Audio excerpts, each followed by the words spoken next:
गृहस्थी आश्रम में रहते हुए भगवान से प्रेम हो जाइए, सिर्फ यह कर लो।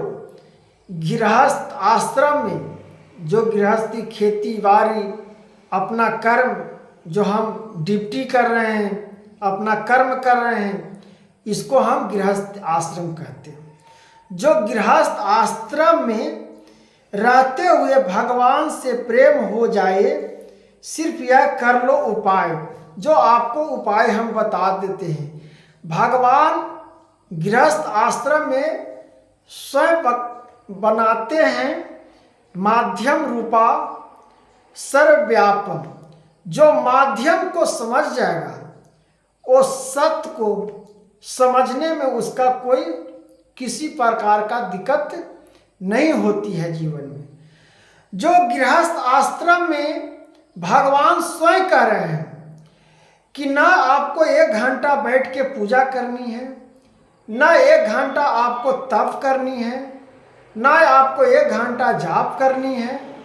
सिर्फ आपको क्या करना है, आप गृहस्थी आश्रम में व्यतीत हो अपना जीवन पुत्र, माता, पिता, संसार, पुत्री, अपना पत्नी के लिए ये ग्रहण जो गृहस्थ आश्रम होता है, जो खेती कर कर जीवन को पालन पोषण, अपना नौकरी करके व्यवसाय को कर्म करके अपना जीवन याचिका चलाते हैं।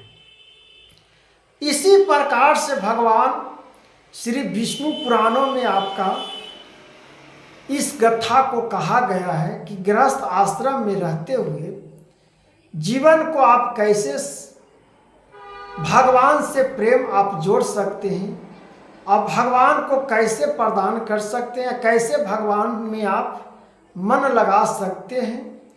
जो इस वर्णन को सुनिएगा तो आपको गृहस्थी आश्रम से आपको हर प्रकार से समझ में आ जाएगा कि गृहस्थ आश्रम में हमको क्या करनी है, क्या नहीं करनी है।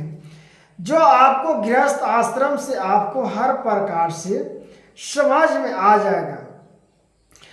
इस ग्रंथों से हम लोगों को ये समझ में आता है कि आप भगवान जगत पालनहार को पहचान लेते हैं और गृहस्थ आश्रम संबंध में हम अपना जीवन प्रदान कर लेते हैं। इस प्रकार से जब हम प्रदान कर लेते हैं तो जीवन का हर प्रकार से अपना पहलू और विधित को समझ लेते हैं। तो इस सुनिए ध्यान से, आपको मैं गृहस्थ सदाचारों को वर्णन मैं आपको बता देता हूँ मित्रों, जो आप ध्यान पूर्वक सुनिए।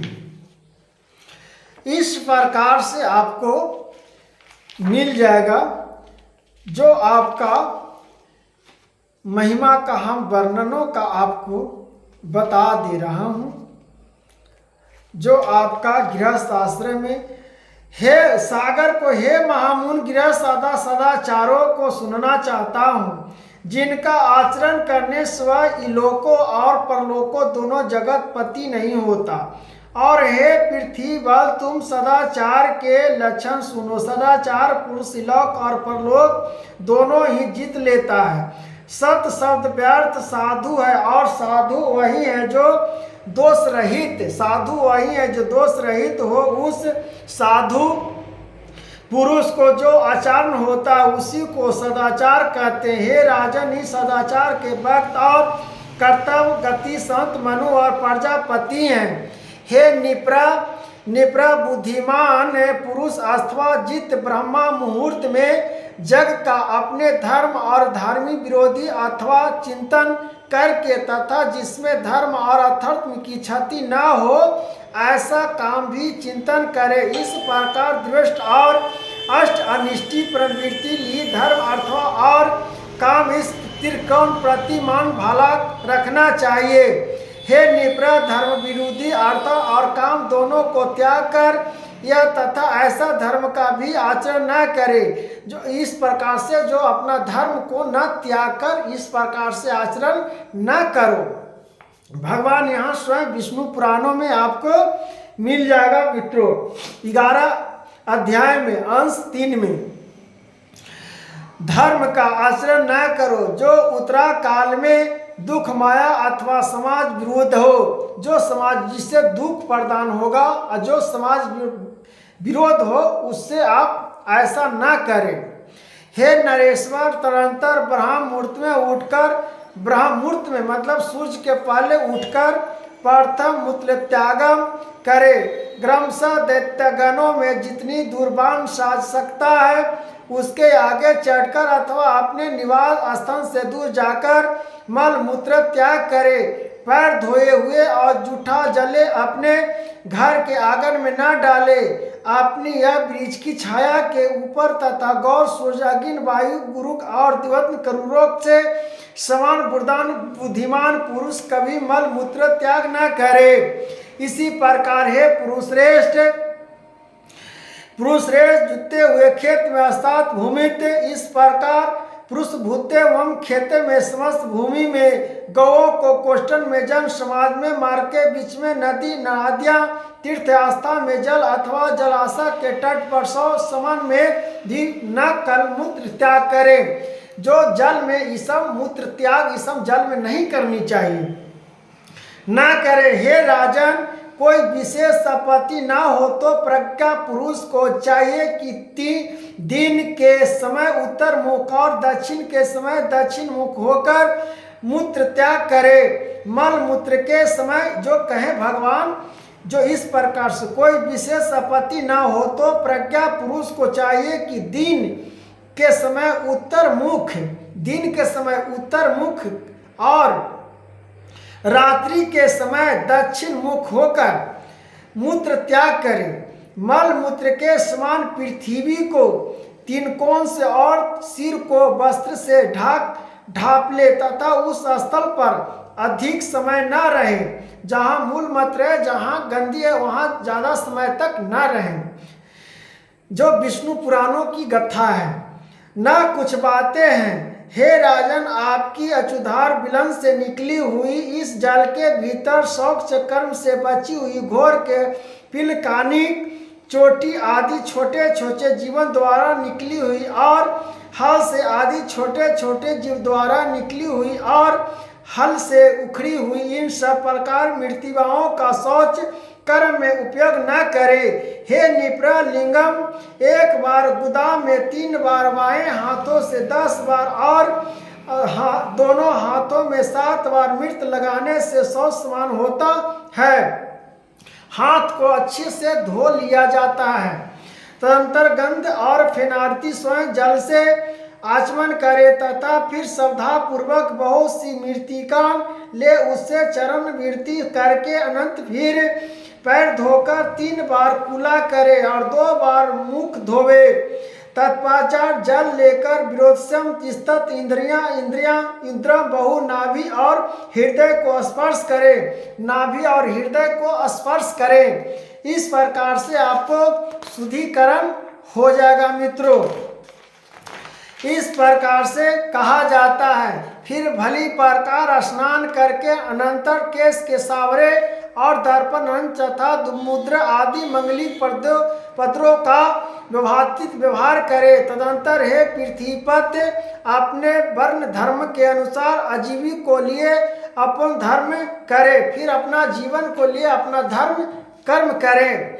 श्रद्धा पूर्वक अनुष्ठान करे। समस्त श्रद्धा हविष्ता और पंकज इन सब के धर्म का कर्म का धारण धन ही है। इस सब कर्म करने से आपका धन ही है और भगवान विष्णु प्रसन्न हो जाते हैं। इसीलिए आपको कहें मित्रों कि गृहस्थी आश्रम में रहते हुए भगवान से प्रेम हो जाए। सिर्फ यह कर लो जो मैंने बता रहा हूँ, ये काम कर लो और ये कथा को मिस मत करना।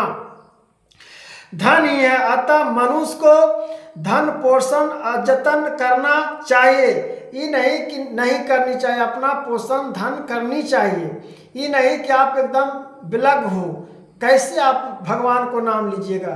भूखे हरि भजन होती है, 1 दिन होगा 2 दिन होगा, फिर तीसरा दिन से तो आपका जल चाहिए। सतयुग तो नहीं है। त्रेता तो नहीं है कि आप भूखे प्यासे वायुओं को ढक कर उतना शक्तिशाली हो कि आपको वायुओं का पीकर आप कर सकते हो। तो गृहस्थ आश्रम में राधा राधा, हरे कृष्णा, सीताराम, महावीर, बजरंगबली, पवन सुत हनुमान, भगवान जिस माँ काली, भद्रकाली, कपासनी या देवी सर्वभूतेशम रूपे संस्थिता नमस्ते, इस प्रकार से नमस्ते से नमो नमः नामों का उच्चारण करो। ओम भगवते वासुदेवाय नमः, श्रीमन नारायण नारायण, श्रीमन नारायण नारायण, हरि हरि नमः जाप करिए। हे भगवते वासुदेवा, ओम ब्रह्मा विष्णु महेश सतगुरु महाराज परम पिता परमेश्वर, इस प्रकार से भगवान का हरि का नाम जाप करिए और कीर्तन नाम जाप करिए। आपका गृहस्थ आश्रम इस प्रकार से कट जाएगा, भगवान से आपका प्रेम भी हो जाएगा। यह भगवान कहते हैं और ज़्यादा भगवान कुछ नहीं कहते हैं। स्नान करिए अथवा न करिए, भगवान का स्मरण करते रहिए और नित्य कर्म स्नान के लिए नदी के नद तल पर देवतलों को पवाड़ी और प्रति झड़ में स्नान करना चाहिए अथवा कुएं से जल खींचकर उसके पसी के भूमि स्नान करे, और यदि वहां भूमि स्नान करना असंभव न हो तो कुएं से खींचकर लाए हुए जल से घर में ही नहा ले। स्नान करके अपना नहा के शुद्ध वातावरण, शुद्धि कपड़ा को पहन ले करके अनंत शुद्ध वस्त्र धारण कर देता है। ऋषिगण और पितृगण उन्हीं के तीर्थ तर्पण करे। इस प्रकार से भगवान का स्मरण करके और भगवान का नामों का उच्चारण करो, तब इस प्रकार से आपको नरकों का नाना प्रकार की यातना नहीं भोगना पड़ेगा। भगवान का इतना नाम जाप कर लो। इस प्रकार से जब भगवान का नाम जाप लेगा तो फिर नरक में आपको किसी प्रकार से जाने की अवस्था नहीं है। इस प्रकार से गृहस्थ संबंधी सदाचारों का वर्णन था। इस प्रकार से आप गृहस्थ आश्रम में जिस प्रकार से वर्णन सुने हैं मित्रों, गृहस्थी में आप रहते हुए भगवान से प्रेम हो जाए, सिर्फ यह कर लो। आप जितना हम कह रहा हूँ मित्रों उतना आप कर लीजिएगा, भगवान स्वयं प्रसन्न हो जाते हैं। तो राधे राधे, हरे कृष्णा मित्रों, राधे राधे।